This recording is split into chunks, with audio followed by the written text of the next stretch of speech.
말씀 같이 보시겠습니다. 마태복음 5장 43절로 48절까지 같이 보시겠습니다.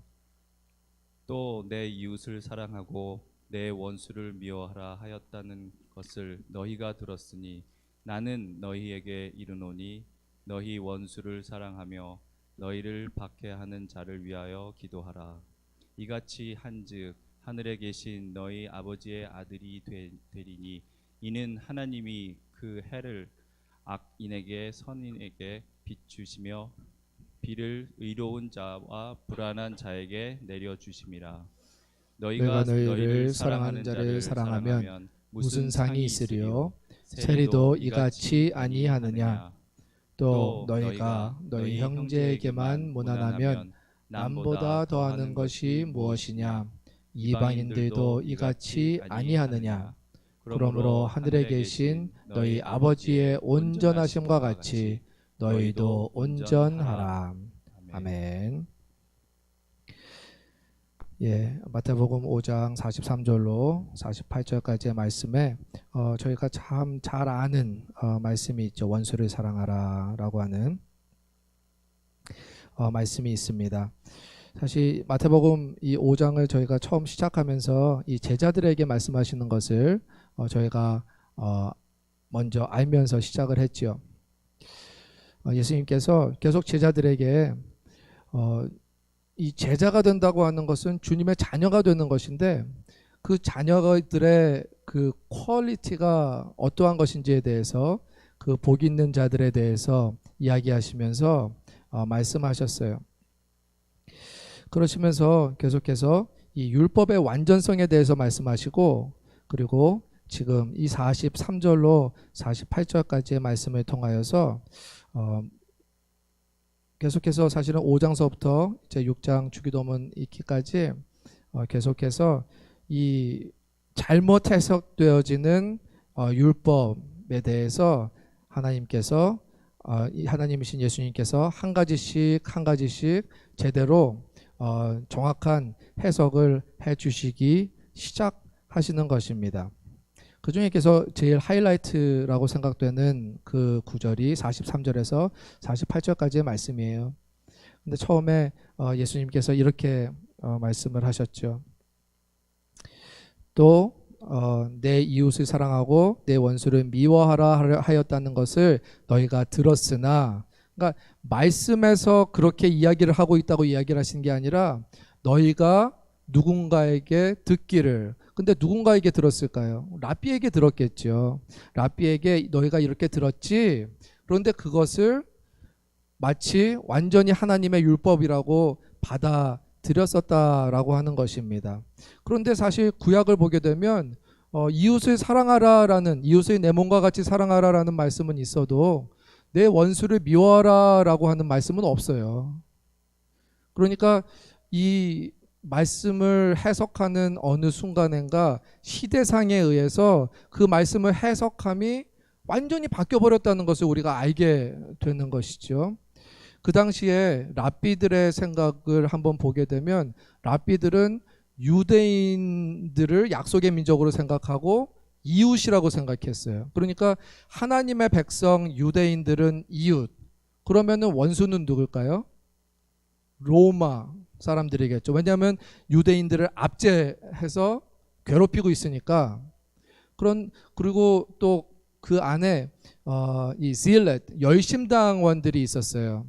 열심당원들의 생각은 이 유대인 안에서도 자신들의 동지 생각을, 그러니까 그 사람들은 이 나라의 독립을 위해서라면 살인도 서슴지 않았던 사람들이었거든요. 바나바가 열심당의 중에 하나였잖아요. 그래서 살인을 저질렀죠. 그러니까 이 사람들은 사실은 자기 동지, 자기들의 생각과 같이 하는 사람들만이 이웃이었고 그 외의 모든 사람들은 다 원수라고 생각을 했던 것이죠. 그러니까 뜻에 동조하지 않으면 죽어 마땅하다라고 생각을 했던 거예요. 원수는 사실 그런 것이지 않습니까?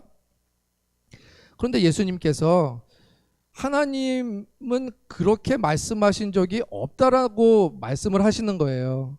그러니까 너희들이 들어서 정말로 이 크레더블한 이 신용할 만한 랍비들 또 이 나라의 독립을 위해서 막 독립투사처럼 일했던 이런 열심당 이런 사람들의 생각과는 사뭇 다르게 하나님께서 하신 말씀은 그 말씀이 아니다라고 말씀을 하시는 것이죠. 그러면서 예수님께서 44절에 바른 해석을 해주세요. 44절에 나는 너희에게 이르노니 원래 뜻은 이렇다. 너희 원수를 사랑하며 너희를 박해하는 자를 위하여 기도하라. 이렇게 말씀하시는 것이에요. 아주 쉽게 말하면 예수님의 해석은 이것이에요. 하나님의 사랑의 눈에는 이웃과 원수의 경계선이 없다라는 것이죠. 똑같이 사랑하라 라고 하는 것이에요. 그러시면서 예를 드시잖아요. 어떤 예를 드셔요? 하나님은 태양을 악인이라고 덜 주지도 않고 선인이라고 더 주지도 않아. 그냥 햇빛은 모든 사람에게 다 비치는 거야. 그렇듯이 하나님의 사랑도 모든 이들에게 다 공평하게 부어주시는 거야. 이렇게 말씀하시는 것이죠. 또 비에 대해서도 말씀하셔요. 비도 의로운 자와 불의한 자 모두에게, 그러니까 이 의로운 자라고 이제 칭찬할 만한 자라고 비를 갖다가 제때제때 주시는 게 아니라고 하는 거예요. 불의한 자에게 또 안 주시는 것도 아니라는 것이죠. 다 똑같이 제공해 주신다. 이게 예수님의 말씀이었어요. 그러니까 이 하나님의 사랑도 그것과 마찬가지다. 그것이 지금 사람들의 생각과는 완전히 다른 너의 이웃을 사랑하고 원수, 그것을 가르는 작업을 인간이 하는 그 순간에 하나님의 뜻은 완전히 무너져 버린다라고 하는 것이, 하나님의 뜻이 없어진다고 하는 것이죠. 이 중에 가장 중요한 사실이 뭔지 아세요? 주님이 하신다고 하는 거예요. 원수를 사랑해라 했을 때 만약에 내가 원수를 사랑해야지 라고 한다면 그것은 불가능에 대해서 이야기를 하고 있다고 하는 것이죠. 그러니까 예수님도 알고 계시다는 거예요. 원수를 사랑하는 건 불가능한 것이죠. 왜냐하면 원수라고 하는 것은 나에게 어떤 가해한 사람을 이야기하는 것이지 않습니까? 그렇기 때문에 어떠한 내가 용서할 수 없는 죄를 지은 사람을 내가 용서할 수 있다고 하는 것은 말이 안 된다고 하는 거예요. 그건 아주 불가능 중에서도 불가능하다고 하는 것을 하나님께서 아시는 거예요. 예수님도 그것을 아세요. 그런데도 불구하고 예수님께서 이렇게 말씀하시는 것은 이게 하나님의 뜻이고, 그리고 이게 하나님이 우리 삶 속에 함께 하셔서 하시면 하실 수 있다고 하는 거예요. 이게 좀 계속 한번 가볼게요. 제가 말을 이제 단어를 좀 잘 섞어가면서 이해가 될 수 있도록 하겠습니다. 저희가 본 5장 9절의 말씀에 벌써 하나님 자녀에 대해서 이야기를 했어요. 하나님의 자녀는 어떤 사람이라고 했죠? 평화를 이루어내는 자이다.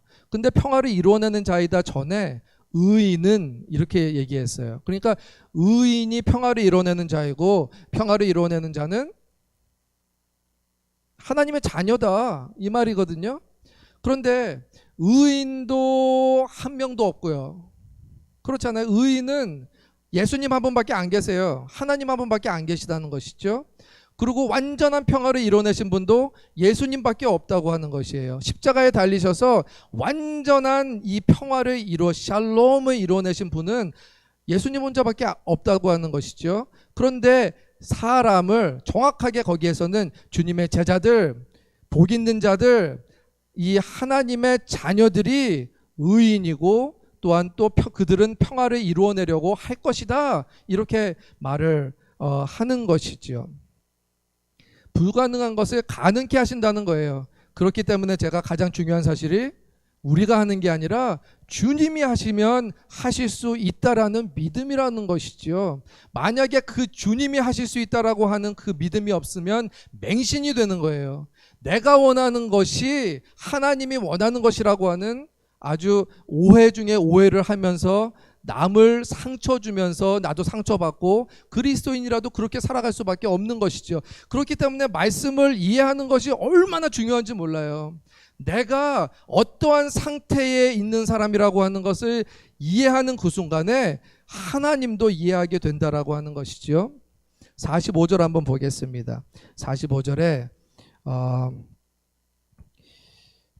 이 원수를 사랑하고 박해하는 자를 기도하는 그러한 행위 중에서 그렇게 한즉 하늘에 계신 너희 아버지의 아들이 되리니 또 자녀가 된다라고 하는 말이 있죠. 이 하나님의 아들은 사실은 아들, 그러니까 male이라는 얘기가 아니라 이제 자녀라는 얘기예요. 그런데 어떠한 자녀라고 하는 것을 표현하기 위해서 아들이라고 하는 표현을 썼어요. 왜냐하면 이 상속자가 되기 때문에, 예전에는 남자밖에 상속자가 될 수 없었잖아요. 그렇기 때문에 하나님의 아들이라는 표현을 써야지 이 표현을, 자녀라고 하는 표현을 정확하게 할 수 있는 것이죠.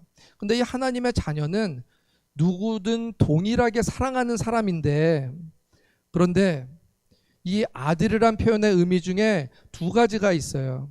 첫 번째는 아들은 누구의 보호 아래에 있죠? 아버지의 보호 아래에 있는 거. 아들이라고 불리는 그때까지는 사실은 장성하지 않았다는 것이거든요. 그렇기 때문에 아들이라는 그 표현의 의미는 이 아버지의 종의 역할을 해야 된다고 하는 것이에요. 종이라고, servant, 종의 역할이라고 하는 것은 아버지 뜻에 순종하는 것을 이야기해요. 아버지 뜻에 순종하는데 아버지의 뜻을 정확하게 이해해야지만 그것을 메신저의 역할로 carry out 할 수 있다고 하는 것이죠. 그렇게 되었을 때의 평화를 이루어내는 자가 되는 것이고 의인이 되는 것이, 아버지의 아들이 되는 것이에요. 두 번째는 이 장성한 후에는 그가 어떻게 돼요? 상속자가 됩니다. 상속자가 되면 그러면 아버지의 모든 것을 물려받게 되죠. 그런데 이 장성한 상속자가 이 세상에서는 안 돼요. 그러니까 상속자의 자리에는 있지만 우리가 이 세상에서의 사명을 맡고 있는 그때까지는, 예수님이 다시 오시기 전까지는 사실은 우리는 종의 역할을 담당해야 된다고 하는 거예요. 종의 다른 말은 사명자예요. 그러니까 종의 역할을 감당했을 때 우리가 예수님을 다시 만났을 때 장성하게 되는데, 장성할 때 어떻게 된다고요? 아버지의 것을 다 상속받는 거예요. 이 땅에 천국이 이루어지면 그것을 누가 상속받는다고요? 하나님의 자녀들이 상속받는다고 하는 것이죠.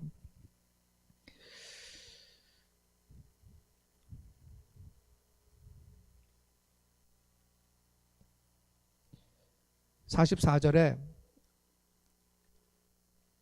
하나님의 아들은 자신을 박해하는 자를 위해서 기도하는 자이다. 이렇게 이야기를 해요. 박해하는 자를 위해서 기도하라, 이렇게 명령하셨죠. 그게 의인이요, 그게 평화를 이루는 자요, 하나님의 자녀요, 우리가 불가능한 것을 가능하게 할 수 있는 이 파운데이션을 만들어낸다고 하는 것이에요. 그러니까 사실은 이 박해자, 그러니까 그러니까 그리스도인들을 박해하는 원수, 이 박해자를 위해서, 원수를 위해서 기도하라고 하잖아요. 그런데 하나님은 이 표면을 보라고 하지 않으시고 그 안에 있는 의미를 보라고 항상 말씀하세요. 그러니까 우리가 모르는 것에 대해서 하나님께 모든 것을 다 맡기길 원하시거든요. 제가 4가지로 나누었어요. 첫 번째, 박해자를 위한 우리가 기도하는 그 원래의 모습은, 첫 번째는 그 가해자가 다른 사람을 아프게 하는 그 이유가 가해자 자신이 심각한 아픔 속에 있기 때문이라고 하는 것이에요. 예수님께서 그들이 하는 일을 알지 못합니다 라고 이야기했죠. 스데반도 그들이 하는 일을 알지 못합니다 라고 이야기했어요. 그것은 하나님의 마음을 아는 것이에요. 박해자, 원수를 위해서 기도한다고 하는 것은 내가 우위에서 누군가를 바라보면서 내가 너를 용서할게 라고 하는 게 아니라고 하는 거예요. 우리 자신이 지금 기도해야 되는 이유는 그 사람의 아픔을 하나님께서 아신다라고 하는 증거라고 하는 것이죠. 그게 첫 번째예요. 그러니까 우리는 모르나 하나님은 아신다고 하는 거예요. 그래서 그 사람의 아픔을 치유해 주시도록 기도하는 게 원수를 위한 기도의 첫 번째라고 하는 것이죠. 두 번째는 이 박해자를 위해서 기도하는 것은 사실 이 괴로운 일, 사실 당하는 사람은 엄청 괴롭지 않습니까? 그런데 그 박해자를 위해서 기도하는 것이 이 괴로운 일조차도 하나님의 계획 안에서 일어나는 것임을, 다시 말해서 하나님의 주권 속에서 일어나는 일을 인정하는 표현이라고 하는 거예요. 그렇기 때문에 우리가 원수를 위해서 기도해야 되는, 박해자를 위해서 기도해야 된다고 하는 것이죠. 주님을 인정하는 거예요. 이 중에서도 내가 이해하지 못하는 이러한 박해 속에서도 주님께 주권을 인정하는, 주님의 계획 속에서 일어나는, 나는 모르지만 주님은 지금 이 사람의 아픔을 아시고 나의 고통도 아시고 이것을 통해서 어떠한 선한 일을 이루실 것이라고 하는 하나님의 계획을 인정하는 그 기도가 사실은 이 원수를 위해서 기도하라라고 하는 명령 속에 있다라고 하는 것이죠. 세 번째는 이렇습니다. 박해자를 위해서 기도하는 것은 이 일이 나, 피해자. 우리는 항상 피해자예요. 우리는 우리 자신을 바라봤을 때 항상 피해자라고 생각해요. 그렇기 때문에 이 일이 나, 피해자와 그 사람, 가해자의 문제가 아니라 이 나와 하나님의 관계의 문제고 그 사람, 가해자와 하나님과의 관계의 문제임을 시인하게 되는 거예요. 우리는 표면적으로 봤을 때는 이 사람이 저를 괴롭히잖아요. 그러면은 주인공은 나야. 그리고 이 사람은 조연이에요. 조연은 항상 괴롭히잖아요. 그러니까 조연이 저를 괴롭히면 항상 주인공은 내가 돼서 주님 앞에 기도하는데, 주님은 그렇게 기도하는 저 자신을 보시면서 아니야 재규야, 나와 너의 관계고 그 사람과 하나님 나와의 관계야, 이렇게 말씀하신다는 거예요. 그러니까 어떠한 고통 중에 있는 사람들, 근데 그 고통 중에 있는 사람이 박해받는 사람일 수도 있고 박해하는 사람일 수도 있다는 것이죠. 박해하는 사람도 괴로움 중에, 고통 중에 있는 사람이고, 상처받아서 괴로워서 나 좀 살려주세요 몸부림치고 있는 사람이고, 그런데 혼자서 해결 못하니까 다른 사람을 죽도록 괴롭힌다고 하는 거예요. 특히 그리스도인들을 괴롭힌다고 하는 거예요. 왜냐하면 그 사람들에게는 평화가 있거든요. 그 사람들에게는 생명이 있어요. 그 사람들은 천국의 소망이 있단 말이에요. 내가 없거든요. 내가 없으니까 당연히 그 사람을 괴롭히죠. 왜 안 괴롭히겠어요? 나한테 없는 게 있는데.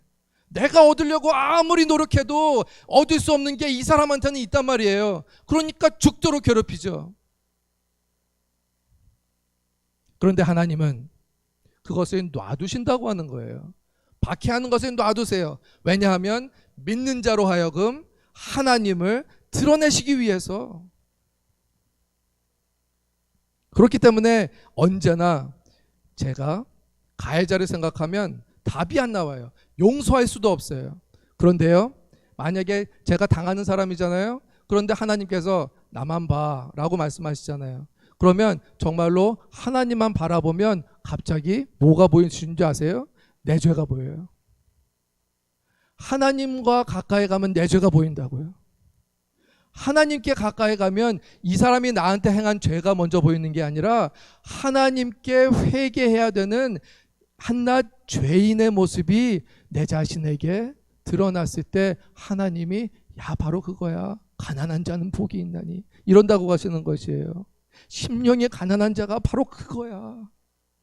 다른 사람들이 괴롭히는 것 때문에 다른 사람을 놓고 기도하는 게 아니라, 다른 사람이 괴롭히면 내가 하나님과의 관계 속에서 회개해야 된다고 하는 메시지를 주신다고 하는 거예요. 왜냐하면 회개는 하나님과의 회복을 말씀하는 거예요. 하나님과 회복되면 괴롭히는 사람을 위해서 기도할 수 있어요. 왜냐하면 그 깊은 곳에 있는 아픔을 함께 느낄 수 있게 해주신다는 것이죠. 하나님과 마음이 통하면 그러면 그때서부터 다른 사람에게 이 원수를 위해서 기도할 수 있다고 하는 거예요. 더 이상 원수가 아니게 돼버려요. 더 이상 이 미워하는 자가 아니라 하나님께서 치유해야 될 사람으로 보게 됩니다. 나도 치유받았으니 이 사람도 치유받게 해주세요 라는 기도를 하게 된다고 하는 것이죠. 언제나 박해자를 위한, 원수를 위한 기도는 하나님과 내 사이를 깨닫게 해주시고 다른 사람이 하나님을 만나야 되는 이유를 제공해 주신다고 하는 것 절대로 잊지 마시기 바랍니다. 마지막으로 박해자를 위해서 기도하는 것은 내가 하나님의 자녀임을 증명할 수 있는 가장 좋은 증거가 돼요. 아들, 딸들이 부모를 닮잖아요. 인간은 좋은 거 나쁜 거 다 닮잖아요. 근데 하나님은 좋은 거밖에 없는 분이세요. 그리고 세상이 할 수 없는 일을 하시는 분이에요.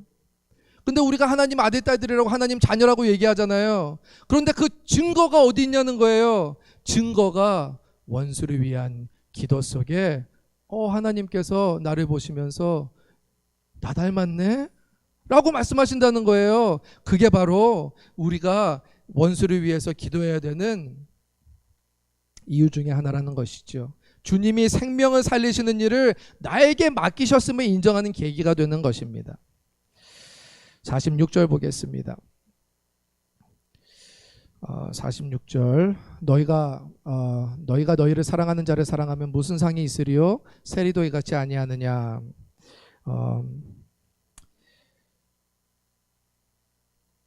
재밌지 않으세요? 예수님 제자 중에 세리가 있었을까요? 없었을까요? 있었죠.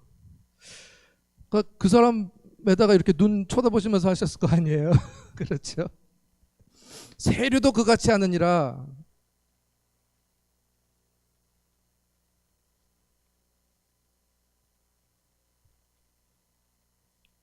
너희가 사랑하는 자들만 사랑하면, 사실 이 말이에요. 그러니까 먼저 사랑을 받아야지만 사랑을 주겠다는 거예요. 네가 이것만 고치면 내가 이렇게 돌려줄 수 있어요 라고 말하는 것이죠. 정말 이것만 어떻게 해주면 그러면 내가 당신을 사랑할 수 있어 라고 하는 거예요. 이게 무슨 말이냐면 내가 만족이 돼야지만 사랑도 간다라고 하는, 이게 세상적인 생각이라고 하는 것이거든요. 근데 사실은 세리가 이 매국노잖아요. 매국노가 그 뭐냐면 자기 나라 사람들이 등쳐먹는 게 매국노죠. 그러니까 로마가 세금을 이 사람한테 거두라고 하는데 월급은 안 줘요. There's no salary for this tax collector. 그러니까 어떻게 돈을 얻어요?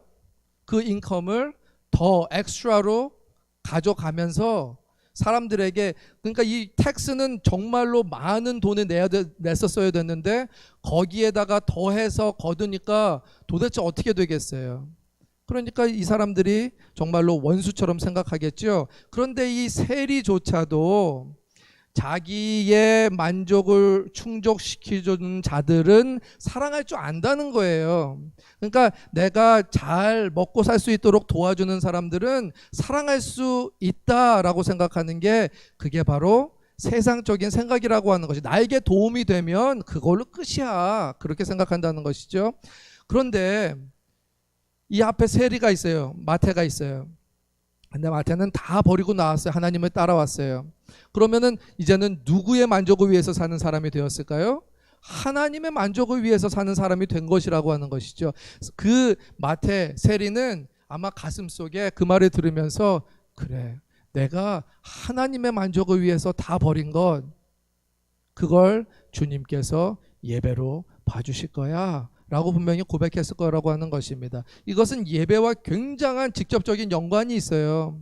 여러분들, 나 중심적인 예배를 드리십니까? 하나님 중심의 예배를 드리십니까?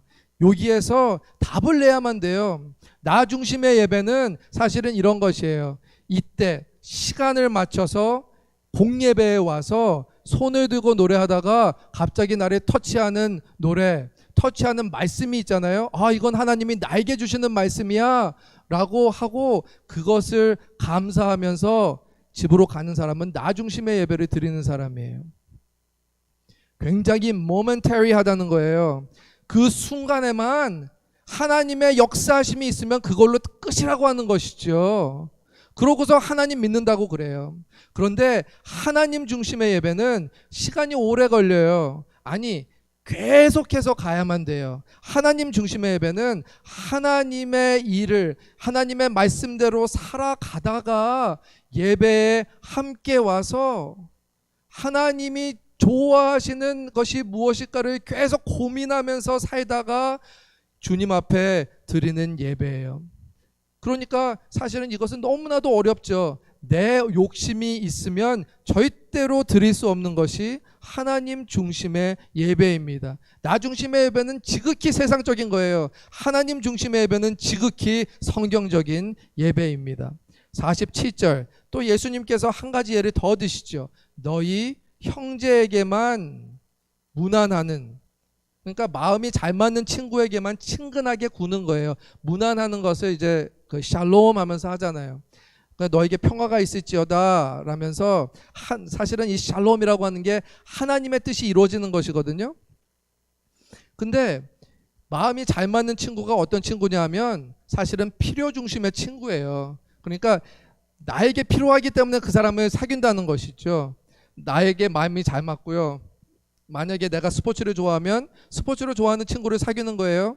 만약에 사업을 좋아하면 사업의 파트너를 찾을 수밖에 없는 것이죠. 노는 걸 좋아하면 노는 친구를 찾을 수밖에 없어요. 필요 중심의 삶을 살아가는 것은, 그러니까 하나님 앞에 나와왔을 때에 이 필요 중심으로 하나님께 나오면 그러면 그것은 지극히 세상적인 거라고 말씀하시는 거예요. 그러면 우리는 어떻게 살아야 될까요? 어떻게 살아야 될까요? 사명 중심으로 살아야 돼요. 하나님의 뜻이 어디 있을까? 그것을 궁금해하고 하나님의 뜻대로 살기 원합니다. 주님 앞에 간구하면서 정말로 주시는 말씀을 적용하면서 살아가야만 합니다. 이 이방인들이라고 하는 것이 세상적인 생각을 얘기하는 거예요. 세상적으로 돌아갈 수 있는, 잘 돌아가는 그 방법에 대해서 말씀하시는 것이죠. 그런데 이런 사람들이 아직 있다는 거예요. 예수님을 믿었는데, 제자가 됐는데 아직도 이 생각은 세상적인 생각이라는 거예요. 그러니까 주인만 바뀌었다는 것이죠.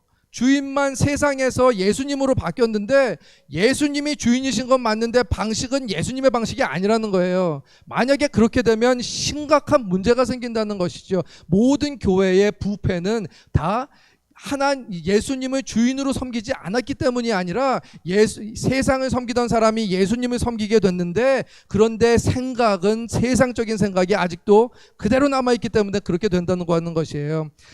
보세요. 아직까지도 나 중심의 예배를 드린 사람이 얼마나 많은지 몰라요.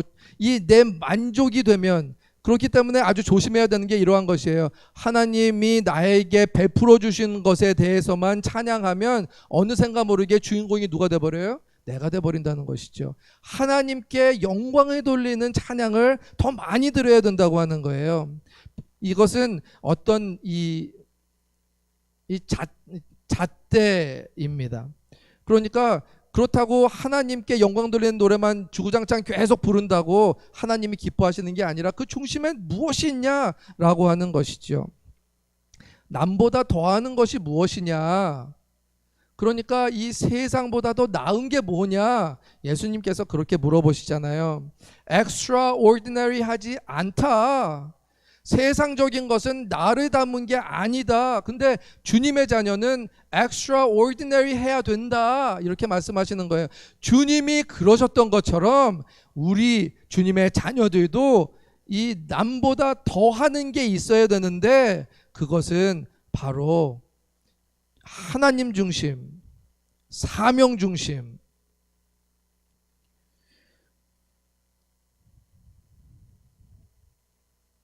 주님의 자녀들은 사명 중심으로 살아야 합니다. 48절에 그러므로 이렇게 하시면서 말씀을 이제 마치시죠. 근데 아주 처음에 시작했던 것과 마찬가지로 이것도 저희가 완전히 이 하나님이 아니고서는 할 수 없는 그런 말씀을 하시는 거예요. 그러하기 때문에, 우리가 자녀되었기 때문에, 우리가 이런 원수를 사랑하는 자들이기 때문에, 이러한 모든 것이 완벽한 모습이기 때문에 너희는 완벽해야 된다. 근데 완벽할 수 있는 이유는 너희 아버지가 완벽하기 때문이다. 이렇게 말씀하세요. 요한복음 19장 30절에 예수님께서 십자가상에서 신포도주를 받으신 후에 이렇게 말씀하셨어요. 다 이루었다. 이렇게 말씀하셨거든요. 사실은 이 다 이루었다, 완전하게 끝냈다 이 말이에요. 그러니까 사실은 이 완전하게 끝냈다라고 하는 이 말씀 속에 사실 우리가 이 불가능한 일이 어떻게 가능할 수 있는가를 답을 낼 수 있다고 하는 것이죠. 예수님께서 구원을 이루셨기 때문에 나에게 구원, 완벽한 구원이 이루어졌고, 그리고 내가 완벽하게 살 수 있는 길이 열렸다라고 하는 거예요. 절대로 나의 힘으로는 할 수 없고 오직 예수님으로만 할 수 있다고 하는 것이죠. 우리는 예수님이 완벽하게 이루신 구원 속에 주님의 완벽하라 하시는 명령을 지금 듣고 있어요. 만약에 듣는다면 우리는 아멘으로 화답해야 돼요. 우리가 불가능합니다 주님, 난 할 수 없어요 라고 말하는 게 아니라 내 머릿속에서는 불가능을 외치는데 명령하신 것은 반드시 이루시는 분이시기 때문에 내가 믿습니다 라고 주님께 응답해야 된다라고 하는 것이죠. 왜냐하면 우리 아버지시기 때문에 그래요. 아버지시라고 하는 것을 믿어야지만 탕자도 둘째 아들도 아버지라는 것을 믿기까지의 시간이 많이 걸렸다는 거예요. 아버지께서 그러한 이 위대하신 분이시라고 하는 것을, 정말로 자비로우신 분이시라고 하는 것을, 사랑으로 넘치시는 분이시라고 하는 것을 깨달은 후에 돌아왔잖아요. 그리고 받아주셨죠. 우리 자녀가 하나님의 완벽성 속에서 우리는 못한다고 말을 할 수 있겠지만 하나님께서 된다라고 말하면 우리는 아멘으로 화답해야 된다고 하는 것이에요. 만약에 아멘으로 화답하신 여러분들에게는 분명히 원수를 위해서도 기도할 수 있는 그러한 사람들이 된다고 하는 것이죠. 오직 그리스도의 능력으로 할 수 있습니다. 그런데 그 안에 무엇이 들어있냐 하면 내가 원수보다 못하다라고 하는 생각을 예수님께서 넣어주실 때에만 가능하다고 하는 거예요. 누군가를 위해서 기도하는 것은 내가 위에서 아래로 기도하는 게 아니라 밑에서 위로 기도하는 거예요. 그게 얼마나 인간적으로는 불가능한 일인지 우리는 너무나도 잘 알고 있습니다. 아무리 행동으로 보인다고 하여도 마음으로는 절대로 할 수 없는 일이에요. 그러나 내가 주님 앞에 회개하면서 나아가는 하나님과 나 사이가 바로 형성되어 있다면 그런 기도도 분명히 드릴 수가 있습니다. 결국에 가서는 나와 하나님의 관계가 회복되어졌고 절대로 그것을 흔들리지 않을 수 있도록 내가 만들고자 하는 그러한 열망으로 가득한 사람이 되기 때문에 그렇습니다. 누군가를 용서해야지만 내가 하나님과 하나가 될 수 있다라고 하는 것을 깨닫기 때문에 그렇습니다. 제가 결론을 내립니다. 주님의 관점, 즉 하나님의 사랑의 눈으로 사람을 바라보아야 선한 자이든지 악한 사람이든지 똑같은 사랑을 줄 수가 있습니다. 우리는 구원받았다고 하나님의 룰이 변하지 않아요. 무슨 말이냐면 하나님은 믿는 자도 믿지 않는 자도 완전히 마지막 파이널 저지먼트 데이가 오기 전까지는 모든 사람에게 공평한 기회를 주시는 사랑의 손길을 계속해서 뻗고 계시다라고 하는 거예요. 우리가 그것을 잊어버리면 안 돼요. 우리가 그리스도인 됐다고 하여서 나를 박해하는 사람을 하나님께서 더 벌하시고 그리고 나를 더 리워드 하신다고 생각하면 그거는 사실은 하나님의 마음이 아니라고 하는 것이죠. 하나님은 나도 리워드 하고 싶어 하시고 이 사람도 리워드 하고 싶어 하세요. 내가 그냥 좀 더 일찍 구원의 길로 주님께서 인도하신 그 은혜에 먼저 다다랐을 뿐이라고 하는 것이죠. 우리는 다른 사람들을 절대로 이 미움의 눈으로 바라보아서는 안 됩니다. 근데 그러지 않기 위해서는 하나님의 사랑의 눈으로 바라보아야만 한다고 하는 것이죠. 하나님의 뜻은 예수님께서 하나님과 사람 사이에 평화를 이루신 것 같이 우리가 자녀잖아요. 자녀인 우리들도 평화를 이루는 그 사명자의 삶을 사는 것입니다. 우리가 사명자의 삶을 살지 않으면 그리스도인이라고 하여서도 절대로 그 사람과 섞이지 말라고 저는 말하고 싶어요. 사명자가 아닌 그리스도인은 세상 사람들보다 더 완악해질 수 있다고 하는 거예요. 속으로 죄를 짓기 때문에 그렇습니다. 겉으로는 그리스도인인 척하지만 자기가 사명자, 제자라고 하는 그 사명감이 없이는 그 사람은 더욱더 죄악 속으로 빠져들어가서 부패된 삶을 살 것이기 때문에 그렇습니다. 주님의 자녀는 장성하기까지 하나님의 뜻을 전하는 종의 역할을 감당해야 됩니다. 근데 하나님의 뜻을 잘 알려면 어떻게 해야 돼요? 말씀을 봐야죠. 말씀을 보는 거로 부족해요. 말씀이 잘 이해되도록 해달라고 주님께 기도해야 돼요. 누군가를 만나게 해달라고 기도해야 되고, 그리고 그 말씀을 잘 적용할 수 있도록 해달라고 매일 매순간마다 주님 앞에 다가가야만 합니다. 근데 장성한 후에는 무슨 일이 있다고요? 아버지의 모든 것을 상속받는 상속자로서 주님과 영원히 함께할 것입니다.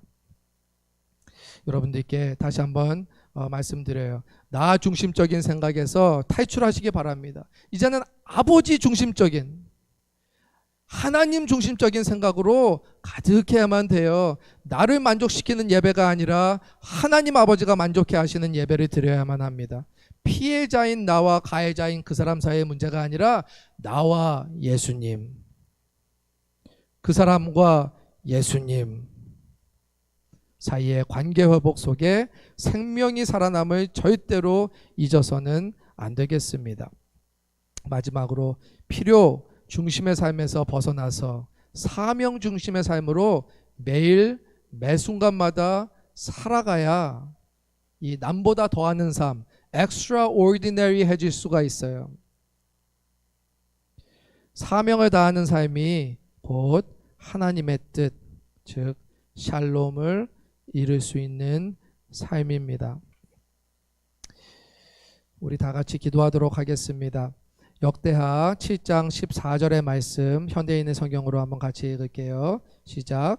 만일 내 백성이 스스로 낮추고 기도하며 나를 찾고 악한 길에서 돌아서면 내가 하늘에서 듣고 그들의 죄를 용서하며 그들의 땅을 다시 축복해 주겠다. 아멘. 여러분들 아직도 그들의 땅을 다시 축복해 주겠다라고 하는 말이 먼저 들어옵니까? 하나님의 뜻은 우리가 낮추고 기도하면 하나님을 찾게 된다고 하는 데 있어요. 악한 길에서 돌아서지 않으면 내가 너를 버려주겠다가 아니라 내가 하늘에서 듣고 너의 죄를 용서해서 우리가 회복될 수 있다라고 하는 것입니다. 하나님은 사랑의 하나님이십니다. 하지만 우리가 회개하지 아니하고 내가 죄인임을 인정하지 아니하면 하나님은 기다리셔요. 하나님은 우리의 마음이 열릴 때까지 기다리십니다. 계속해서 기회를 주십니다. 여러분들의 마음속에 내 삶 속에 무엇이 잘못되었는가? 그것은 하나님께 온 마음으로 다가가지 아니한 죄, 주님의 말씀을 보지도 않아 놓고 그리스도인이라고 내 자신을 다른 사람에게 소개한 죄, 말씀을 읽었다고 자랑하면서 말씀을 적용하지 아니한 죄, 하나님을 우리가 제대로 represent 하지도 못하면서 하나님의 뜻을 알고 있다고 다른 사람들에게 구원받은 사람인 양 자랑하는 그 죄. 하나님은 우리가 항상 낮추고 주님과의 관계 속으로 돌아오길 원하시는 것이지 사람들 앞에서 우리가 구원받았다고 자랑하기를 원하시는 것이 절대로 아닙니다. 온전히 주님 앞에 지금 회개하면서 기도할 때에 온전히 주님과 나와의 관계가 다시 한번 회복되시기를 바랍니다. 다 같이 기도하겠습니다. 하나님, 주님께서 역사하여 주시어서 온전히 우리가 이 자리에서 주님께 찬양 드리며 주님의 말씀을 듣게 하시며 감사합니다. 주님의 말씀은 오늘도 살아서 운동력이 있어 주여 하나님 아버지 능력 속에서 우리의 가슴을 치십니다. 온전히 주님께서 인도하여 주셔서 우리의 부족한 모든 것들을 아시면서도 주여 하나님 아버지 계속 참고 또 참고 기회를 주시고 또 주셔서 우리를 구원의 길로 인도해 주셨습니다. 주여 하나님 아버지, 구원받은 자들이 말씀을 읽지 않는다면 그 얼마나 웃긴 일입니까? 그 주님의 말씀을 읽고도 주여 하나님 아버지 주님 앞에 나와서 씨름하지 않는다면 그 얼마나 괴로운 일이 되겠습니까? 정말로 참담한 일이 됩니다. 주님께서 원하시는 일이 이러한데 내가 나의 고집만을 부리고 주님께 주여 하나님 아버지 계속 때를 쓴다면 정말로 나는 어린아이와 같이, 아니 신생아와 같이 계속 세월만 그리스도인의 모습으로 그리스도인의 이름으로 살아가는 자입니다. 주님, 주님의 말씀을 굳게 믿게 하여 주시옵소서. 주님께서 오늘 당장 주시는 이 말씀으로 살아가게 하여 주시옵소서. 이 말씀이 나의 가슴을 치고 주의 말씀이 나의 영혼을 흔들고 주의 말씀이 나를 온전히 이 삶 속에서 의미 있는 사명자의 삶으로 살아갈 수 있도록 주님 역사하여 주시옵소서. 주님, 우리는 주님의 아들 딸들이나 주여 하나님 아버지 주님의 메시지를 전달하는 종입니다. 주님, 온전히 주님께서 우리를 장성하게 하여 주실 때까지 주님이 온전히 다시 이 땅에 오셔서 주여 하나님 아버지 천국을 주여 하나님 아버지 이 땅에 이루시기까지 주여 우리는 주님의 뜻을 이루기 위하여서 쓰임받는 주님의 종들임을 다시 잊지 않게 하여 주시옵소서. 우리가 이 세상에서 돈을 벌고 가정을 이루고 주여 하나님 아버지 안정을 이루고 살아간들 주여 하나님 아버지 주님의 구원의 도구로 쓰임받지 못한다면 그 얼마나 허망한 일이겠습니까? 주님을 안다 하면서도 우리가 사명자로 살아가지 아니하고 온전히 우리 하루하루마다 그냥 먹고 살기 위하여서만 살아간다면 얼마나 참담한 일이 되겠습니까? 주여 하나님 아버지 역사하여 주시어서 우리 삶에 열심히 살되 우리가 왜 사는지를 알게 하여 주시옵소서. 우리 삶에 정말로 가장으로 주여 하나님 아버지 남편으로 아내로 주여 하나님 아버지 온전히 가족을 이루는 주여 하나님 아버지 그러한 자들로 살아갈 때에 온전히 주님께서 열심히 살아가게 하여 주실 줄 믿습니다. 하지만 목표가 없고 하지만 표대가 분명하지 않은 삶 속에는 반드시 주여 하나님 아버지 방황이 있고 반드시 부패함이 있고 반드시 주여 하나님 아버지 세상을 담아가려고 하는 모습이 있습니다. 주여 하나님 아버지 우리가 알게 하여 주시옵소서. 주여 하나님 아버지 모든 교회를 보아서 우리가 알지 않습니까? 주여 하나님 아버지 부패하는 그러한 가지 정말로 너무나도 많은 주여 하나님 아버지 숫자들이 있습니다. 주여 하나님 아버지 그러한 것을 그냥 놔두면 아니 되겠습니다. 내 삶 속에서도 주여 하나님 아버지 주님과의 관계가 주여 하나님 아버지 어디에서 구멍이 뚫려서 부패되는지 썩고 있는지 우리가 알아야만 하겠습니다. 주님 역사하여 주시옵소서. 주여 우리가 원수를 위해서 주여 하나님 아버지 정말로 기도하기는커녕 주여 하나님 아버지 정말로 우리가 우리 죄에 허우적거리면서 우리가 무슨 죄를 지었는지도 모르면서 자랑만 하며 살지 않는지 우리가 다시 한번 주님 앞에 나아가서 회개합니다. 주여 하나님 아버지 우리의 자존심이 올라왔을 때에 세상적인 방법을 쓰고 주여 하나님 아버지 우리의 이익이 주여 하나님 아버지 정말로 해를 당할 때에 세상적인 방법을 쓰는 주여 하나님 아버지 그러한 때가 분명히 있었음을 주님 앞에 고백합니다. 주여 하나님 아버지 역사하여 주시어서 세상의 방법을 사용하지 아니하고 온전히 우리 주 예수 그리스도의 extraordinary한 방법을 사용하게 하여 주시옵소서. 주님의 모습 속에 주여 하나님 아버지 우리도 주님을 닮아가는 자들이 되게 하여 주시옵소서. 주님의 자녀들이 되게 하여 주시옵소서. 주님의 아들 딸들이 되게 하여 주시옵소서. 주님의 뜻을 이루는 자들이 되게 하여 주시옵소서. 주님의 아들들은 평화를 이루는 자들입니다. 샬롬을 이루는 자들입니다. 온전히 주님 뜻대로 살아갈 때에 우리가 의인이 되고 주님의 자녀들이 됨을 절대로 잊지 않게 하여 주시옵소서. 우리 각자를 고쳐 주시옵소서. 주님 역사하여 주시옵소서. 주기도문으로 오늘 수요예배 마치도록 하겠습니다. 하늘에 계신 우리 아버지여, 이름이 거룩히 여김을 받으시오며 나라의 임하오시며 뜻이 하늘에서 이룬 것 같이 땅에서도 이루어지이다. 오늘날 우리에게 일용할 양식을 주옵시고 우리가 우리에게 죄 지은 자를 사하여 준 것 같이 우리 죄를 사하여 주옵시고 우리를 시험에 들게 하지 마옵시고 다만 악에서 구하옵소서. 대개 나라와 권세와 영광이 아버지께 영원히 있사옵나이다. 아멘. 예배를 마쳤습니다. 평안히 돌아가시기 바랍니다.